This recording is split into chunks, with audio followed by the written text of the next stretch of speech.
কৃষক তার নরম হাতে যত্ন করে ধানগুলো রোপণ করেছে। আসলে আমরা অনেকেই কৃষকদের আসলে বলা ঠিক না, কৃষকদের অনেকে মূল্যায়ন করে না, কিন্তু আসলে কৃষকরা কিন্তু আমাদের যে আমরা খাবারটা খাই, ভাত, এটা কিন্তু এই কৃষকরাই উৎপাদন করে। তো আমি যেখানে আসছি চারিদিকে শুধু ধান ক্ষেত আর ধান ক্ষেত, আর পাশে কিছু ঘের আছে। যেহেতু আমার বাসা যশোরে মাছের চাষটা একটু বেশি।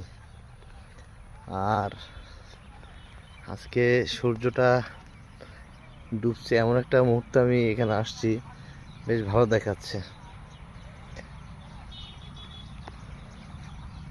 সব মিলাই আল্লাহ সৃষ্টি জিনিসের তো তুলনা হয় না, তাই না? তো আলহামদুলিল্লাহ খুব সুন্দর লাগছে। আর সূর্যটা একটু, তো আমার গ্রামটা কেমন অবশ্যই কিন্তু কমেন্ট করবেন, আশা করি। তো সবাই ভালো থাকবেন, সুস্থ থাকবেন।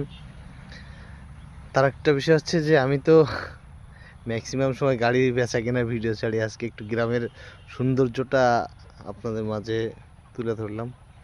তো সবাই ভালো থাকবেন, সুস্থ থাকবেন। আসসালামু আলাইকুম।